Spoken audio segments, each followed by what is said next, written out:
Just wait a couple minutes for people to join up, and so you can skip ahead if you don't want to wait. I'm tired already.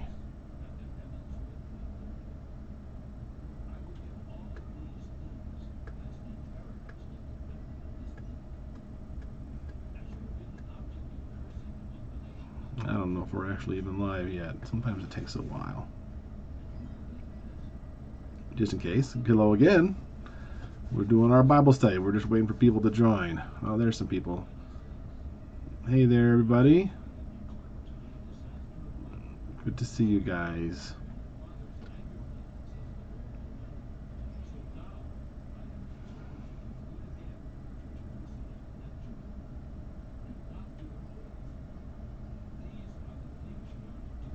We're just waiting for people to join up. We're going to be in John chapter 11 today. Introducing Lazarus.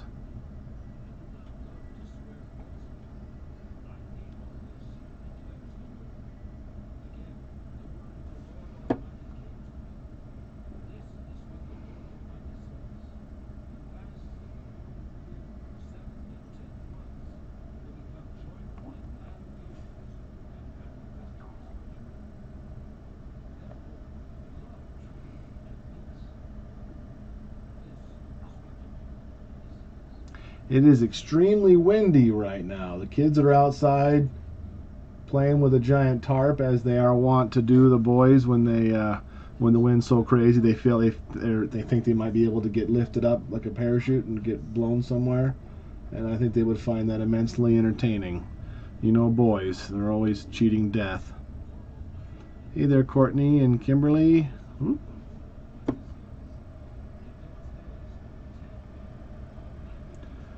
Alrighty, let's see how many people we got. Those aren't my real glasses. Grab some. The more tired I am, the harder it is to focus late at night, so. 23 people. Well, I think we'll go ahead and start reading here, and then we'll let people join up while we're following along. Here we go, John chapter 11. John 11. Now a man named Lazarus was sick. He was from Bethany, the village of Mary and her sister Martha. This Mary, whose brother Lazarus now lay sick, was the same one who poured perfume on the Lord and wiped his feet with her hair. So the sisters sent word to Jesus. Lord, the one you love is sick. When he heard this, Jesus said, This sickness will not end in death. No, it is for God's glory, so that God's Son may be glorified through it. Jesus loved Martha and her sister and Lazarus. Yet when he heard that Lazarus was sick, he stayed where he was 2 more days. Then he said to his disciples, Let us go back to Judea. But Rabbi, they said, a short while ago the Jews tried to stone you, and yet you are going back there? Jesus answered, Are there not 12 hours of daylight? A man who walks by day will not stumble, for he sees by this world's light. It is when he walks by night that he stumbles, for he has no light. After he had said this, he went on to tell them, Our friend Lazarus has fallen asleep, but I am going there to wake him up. His disciples replied, Lord, if he sleeps, he will get better. Jesus had been speaking of his death, but his disciples thought he meant natural sleep. So then he told them plainly, Lazarus is dead, and for your sake I am glad I was not there, so that you may believe. But let us go to him. Then Thomas, called Didymus, said to the rest of the disciples, Let us also go, that we may die with him. On his arrival, Jesus found that Lazarus had already been in the tomb for 4 days. Bethany was less than 2 miles from Jerusalem, and many Jews had come to Martha and Mary to comfort them in the loss of their brother. When Martha heard that Jesus was coming, she went out to meet him, but Mary stayed at home. Lord, Martha said to Jesus, if you had been here, my brother would not have died. But I know that even now God will give you whatever you ask. Jesus said to her, Your brother will rise again. Martha answered, I know he will rise again in the resurrection at the last day. Jesus said to her, I am the resurrection and the life. He who believes in me will live even though he dies, and whoever lives and believes in me will never die. Do you believe this? Yes, Lord. she told him. I believe that you are the Christ, the Son of God, who was to come into the world. And after she had said this, she went back and called her sister Mary aside. The teacher is here She said. and is asking for you. When Mary heard this, she got up quickly and went to him. Now, Jesus had not yet entered the village, but was still at the place where Martha had met him. When the Jews who had been with Mary in the house, comforting her, noticed how quickly she got up and went out, they followed her, supposing she was going to the tomb to mourn there. When Mary reached the place where Jesus was and saw him, she fell at his feet and said, Lord, if you had been here, my brother would not have died.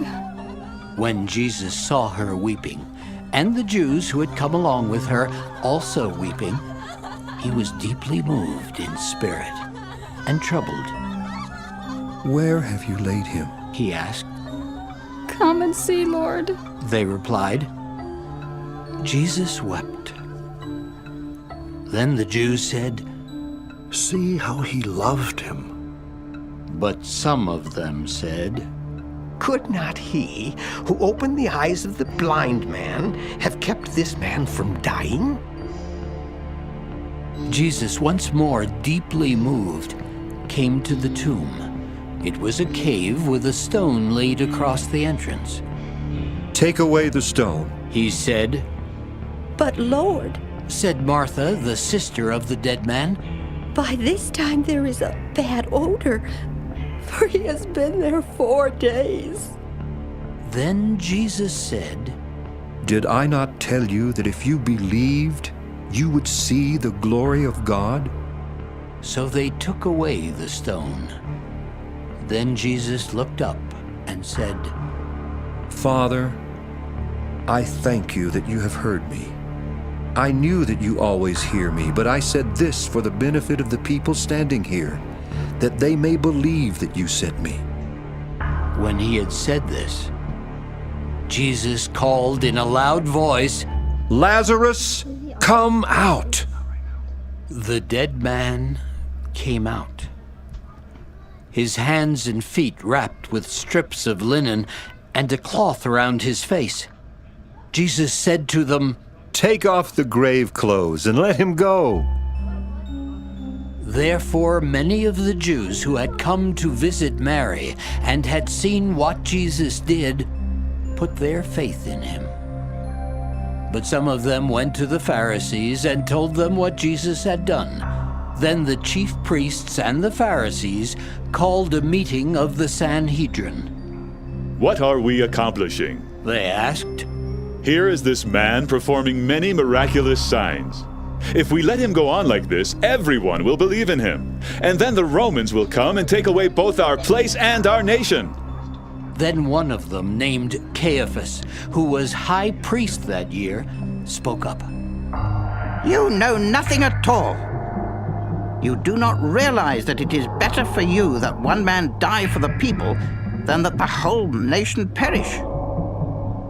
He did not say this on his own, but as high priest that year, he prophesied that Jesus would die for the Jewish nation. And not only for that nation, but also for the scattered children of God, to bring them together and make them one. So from that day on, they plotted to take his life. Therefore, Jesus no longer moved about publicly among the Jews.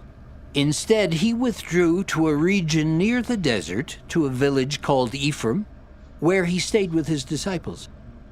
When it was almost time for the Jewish Passover, many went up from the country to Jerusalem for their ceremonial cleansing before the Passover. They kept looking for Jesus, and as they stood in the temple area, they asked one another, "What do you think? Isn't he coming to the feast at all?" But the chief priests and Pharisees had given orders that if anyone found out where Jesus was, he should report it so that they might arrest him. Okay, that is chapter 11. Let's kind of go back and kind of talk about it a little bit here. So this is where we start to get introduction of Lazarus. This is the first time Lazarus is mentioned in this in John. Who has ever heard the idea that Lazarus wrote the Gospel of John and not John himself? Has anybody else ever heard that idea before? That's something that's kind of been going around in the last several years, and it's based on this verse right here. Verse 3, it says, "The sisters went and sent word to Jesus, 'Lord, the one you love is sick.'" And so it says here that he loved Lazarus, and he's the one you love. And then throughout the rest of the gospel, throughout the whole gospel, the word John, the author is never mentioned by name, but the author always refers to himself as the disciple whom Jesus loved. And so they take the disciple whom Jesus loved, and this one here says, "Lord, the one you love is sick." So Lazarus is the one he loves. Then that means that Lazarus is the author of John. And there's a couple other things, but it basically goes off of that one idea there. I do not believe that. I think John absolutely wrote it. And one, how could he have seen this stuff about his resurrection when he wasn't even there? But it's kind of fun to think about. It's a novel idea. But there's lots of places where it says that Jesus loved lots of people. It said that Jesus loved Martha and Mary and Lazarus. And there's other places where the important thing is here in a little while, it's going to say they're going to have the Last Supper. And at the Last Supper, it says the one whom Jesus loved leaned back on his against Jesus and asked him, "Who's going to betray you?" And that's of course the same author as the one of the book, because it's referenced the same way. And if you look in all the other Gospels, the only people that are in that room are the 12 apostles. And so there's a few other reasonings on it, but that's by far the best one. So if you've ever heard that, that's just what I think. It probably doesn't matter that much. Jesus does weep here for him, which is really funny if you think about it, because he knew he was going to raise him. In fact, in Luke it says that he knew that Lazarus was about to die, and so they stayed 2 more days where they were, because Jesus didn't want to get there while he was sick. He wanted to let him die, because his plan was to raise him from the dead. And yet he still weeps. I'm jumping ahead. Let's read it over here again. "This Mary, whose brother Lazarus now lay sick, was the same one who poured perfume on the Lord and wiped his feet with her hair." So that's not Mary, Jesus' mother there. That's Mary Magdalene, who it says in another gospel that 7 demons went out of her. Another place it calls her a prostitute or a irreputable woman. Had lots of sin in her, and Jesus forgave her. And her brother is Lazarus here. So the sisters sent word to Jesus, "Lord, the one you love is sick." I always wonder how they sent word. But this is, again, before they went there. It says, when he heard this, it says, "This sickness will not end in death. No, it's for God's glory, so that his Son might be glorified through it." So I think it's interesting that it says it will not end in death. Well, he did die, but it just didn't end in death, right? Oh, I can change my microphone here. Let me know if this is any better. Hold on a second here.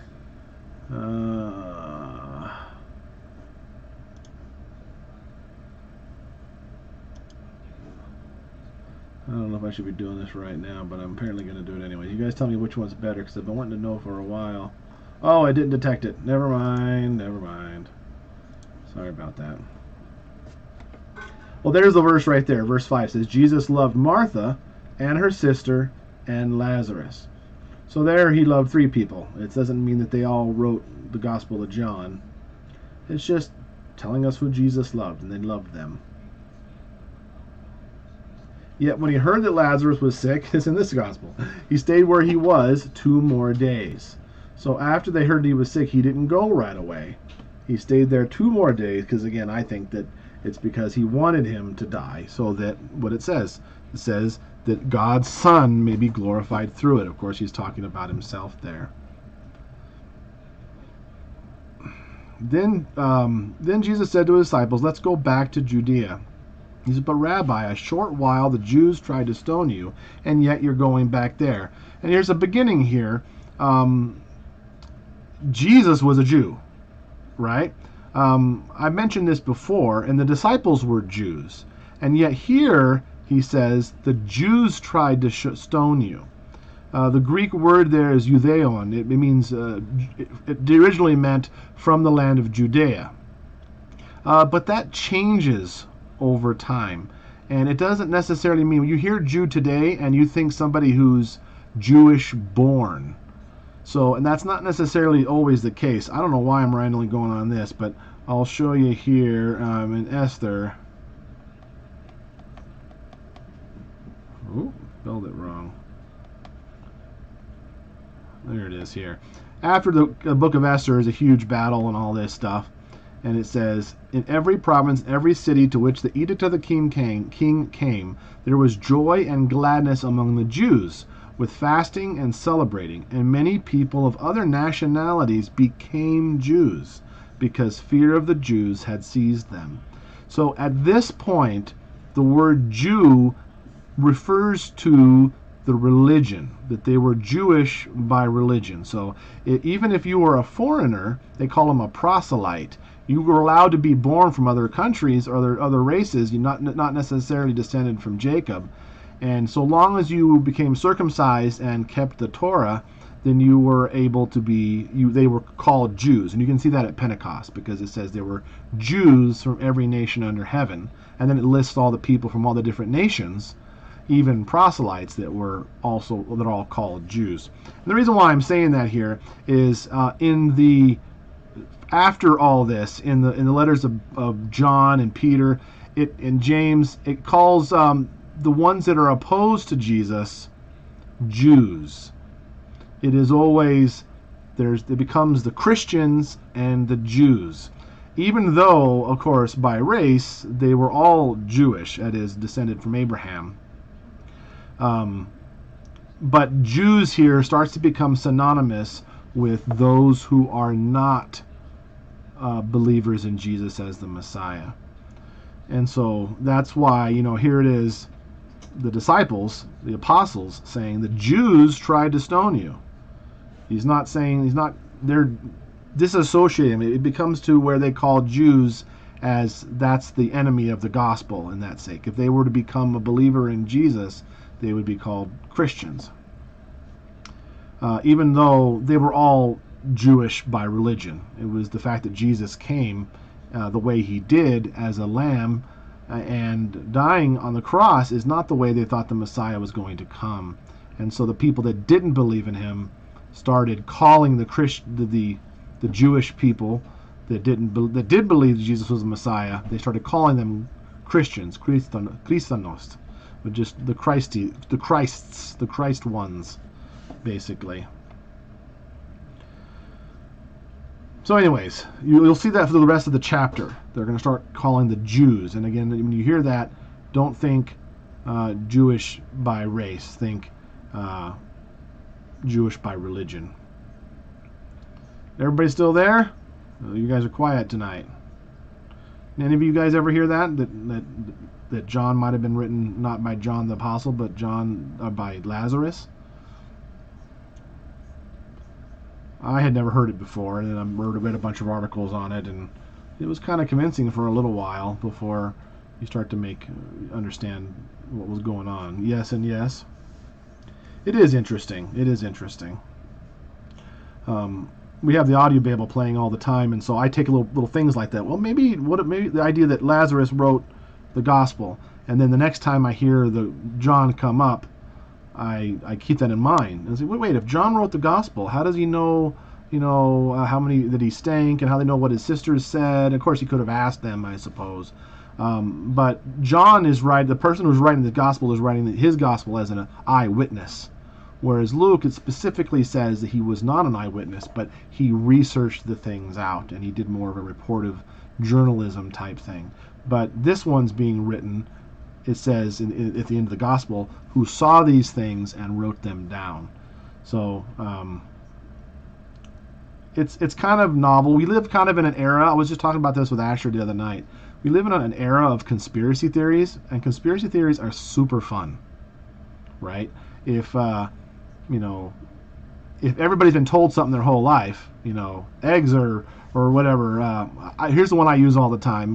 Get everybody all riled up. MSG. I use that still to this day. MSG. Who's heard of MSG being bad for you and unhealthy for you?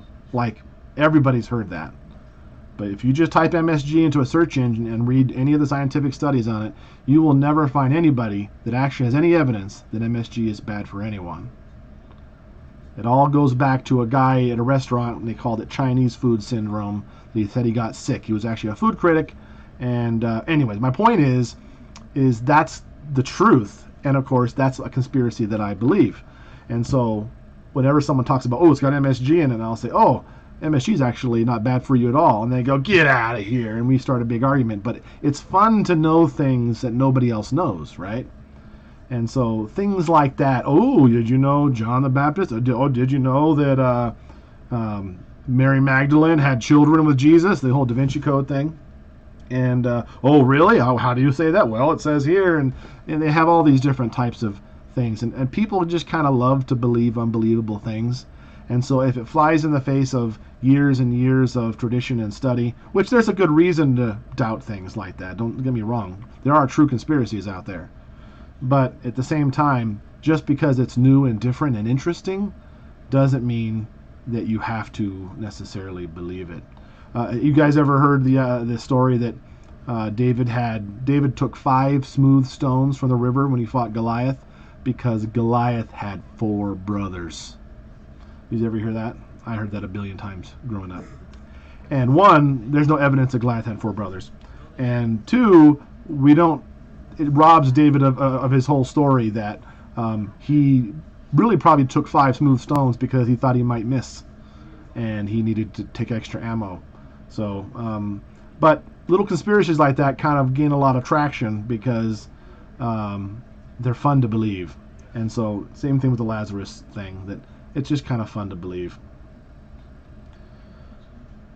So anyways, they had just tried to kill him in Judea, and they left. And now he wants to go back there, which they find interesting. I find Jesus' response here, it's flabbergasting to me. I don't know. I can guess at what Jesus is saying, but I don't really know at all. It seems, again, Jesus says lots of things that are confusing and don't make any sense, especially to the apostles and to us too. And that's okay. And some people don't like the idea that we don't know for sure. And so they have to, it actually means this. We don't really know what it means because Jesus doesn't say. But he says, you're going to go back there? And Jesus answered, are there not 12 hours of daylight? A man who walks by day will not stumble, for he sees by this world's light. It is when he walks by night that he stumbles, for he has no light. What? I mean, I don't know. I mean, I can say that, we're gonna, maybe that means that we're gonna go back there, but they're not gonna recognize me because it's like night. They're not looking for me right now. I mean, I can guess all kinds of things, but I don't really know what he's talking about. And he wants them to walk by day. He will not stumble, for he sees by the world's light. I'm sure there may be some commentaries out there that might have some good opinions as to what maybe he's talking about. I don't know what he's talking about. But it's one of those things that I'll always say, that's interesting. And you never know when you keep something like that in the back of your mind is a little a little flag that you might hear something else that sheds some light on that. There's verses that say the eye is the lamp of the body, and if the light within you is good, then your whole body is full of light. It could be related to the light that makes us good, right? John talks about in him was life, and that life was the light of men. That Jesus' life is like our light, and of course by light it guides us and helps us to see. Maybe it's a reference by that. Maybe it's a reference to, in fact, that's pretty reasonable. I just decided that it's daytime because Jesus is still with them. So you don't have to worry about getting in trouble, even though they're worried about him stoning him. Maybe that's what it's talking about.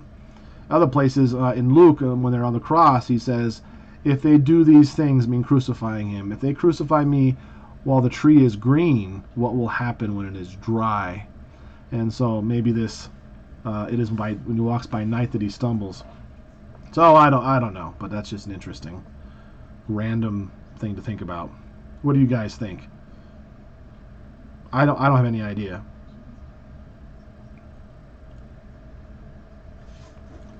Mom is here. Hi, Mom. It means when Jesus is still with them. Yeah, it certainly might be that. They're worried again that the response to what they said, that they just tried to stone you, and yet you're going to go back there. And then he says, well, we're not going to stumble because he sees by the world's light. So I don't know. It is a very interesting statement.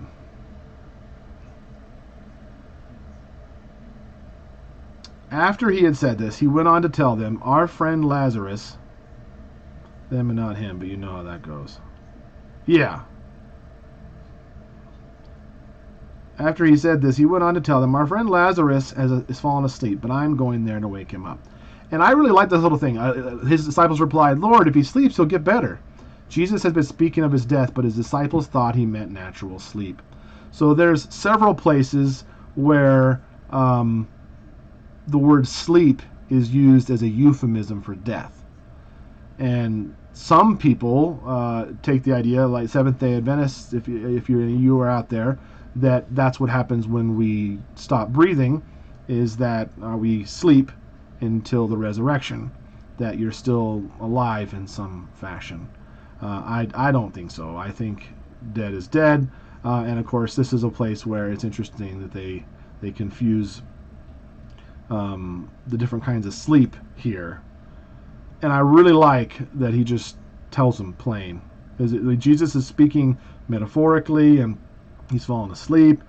His disciples replied, Lord, if he sleeps, he'll get better. He says, so then he told them plainly, Lazarus is dead. You dummies. He doesn't say that, but there's places where he calls them fools. But I just think that's just so funny. He's speaking poetically. There's a couple other places in John, we're going to get to John chapter 17 and beyond, when there's other places where it says, the time is coming when I will no longer speak with figurative, but I will tell you plainly about my Father. And then eventually the disciples say, now you're speaking plainly without figures of speech, and now we know you came from God. And he's like, yeah, you know now at last. So it's just that Jesus knows he's doing this, right? You think of like the wise Chinese guru in Kung Fu Panda or something, and he's just so wise that he just talks like that all the time. And the eagle flies 2 times at night, or whatever. They make up all kinds of euphemisms. But the fact that Jesus goes out and just says, no, Lazarus is dead. It makes it aware. He knows he's doing it, and he's doing it on purpose, being poetic and figurative, so to speak. And he wants them to know he's dead because he wants to know that they're going there to raise the dead. They don't want him to think that he's going to get there and be dead and then maybe do a miracle. They want him to know full well that they are planning on raising him from the dead. This is probably to build up their faith, is my guess. And he says, and for your sake, I am glad I was not there, so that you may believe. And that basically just proves it. But let us go to him. I always think Thomas is amazing. Thomas always gets a bad rap because he's the doubting Thomas, right? That's where I'm named after. The doubting Thomas, I'm not going to believe until I put my finger in his hands and I put my hand in his side. I'm not going to believe it. And we all act like, oh, you Thomas, if I was there, I would have believed.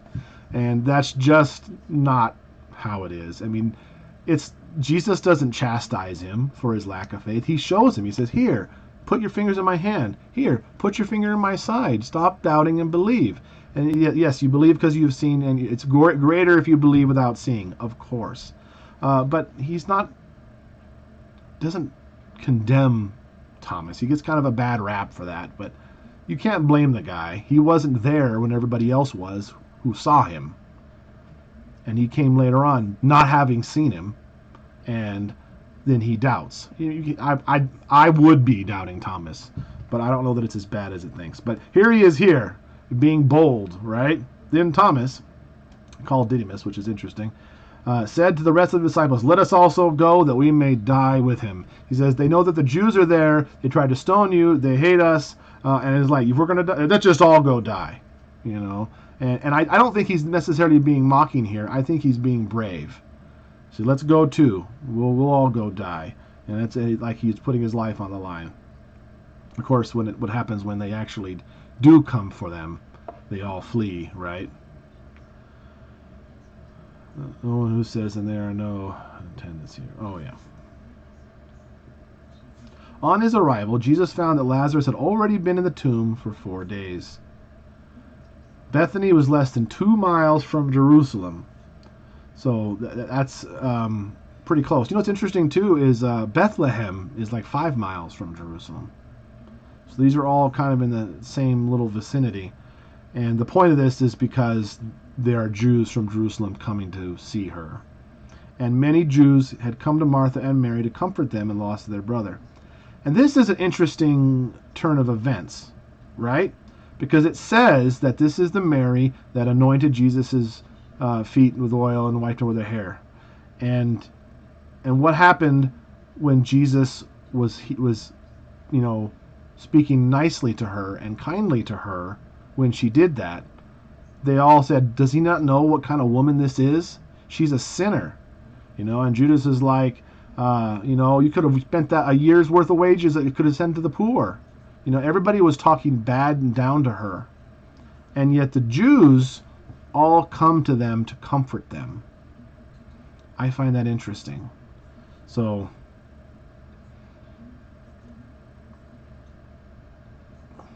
Lord, said Martha to Jesus. Let's see. When Martha heard that Jesus was coming, she went out to meet him, but Mary stayed at home. Remember Mary and Martha? Martha. Martha was the one that was concerned with cooking and cleaning, and Mary was the one that was wanting to hear Jesus' teachings. But now we have it a little different. Mary's the one that stays at home, and Martha's the one that goes out to Jesus. If you had been here, my brother would not have died. But I know even now God will give you whatever you ask. Jesus said to her, your brother will rise again. We're probably going to end up stopping here, but Martha answered, I know he will rise again in the resurrection at the last day.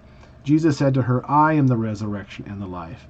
He who believes in me will live even though he dies, and whoever lives by believing in me will never die. Do you believe this? So I believe Jesus is telling her here what the resurrection's all about.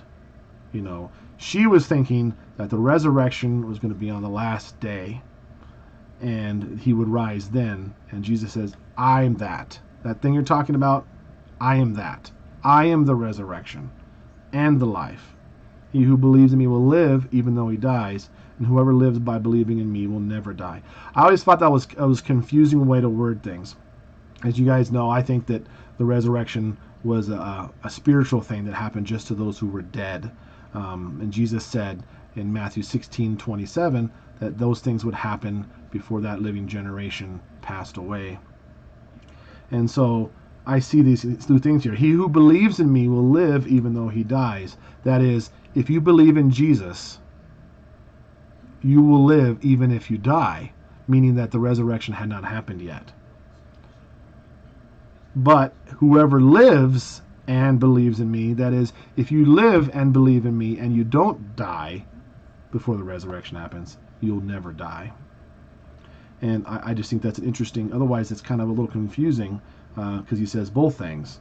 It says, one says you'll never die, the other one says you'll live if you do die. And I think it makes more sense that way. But of course, in a more literal sense, Jesus knew he was going to rise today, right? There was going to be resurrection today. And I am the resurrection, and I am going to bring him back to life again. And it's not here. Did it say it again? Oh, here it is right there. Lord, if you had not been here, you would not have died. But I know that even now, God will give you whatever you ask. So don't you think that that's, I mean, in a way, it's confusing because she says, I know he'll live again later. But here she seems to be saying that even now you can help him, Jesus. I know God will give you whatever you ask. And if you ask for him to come back to life, he will. And of course, Jesus says your brother will rise again. And yet she then doesn't really, she kind of doubts it there. So I find that statement that she makes that that she'll get whatever she asks is very interesting. In a lot of ways, I think of it a little bit like Peter.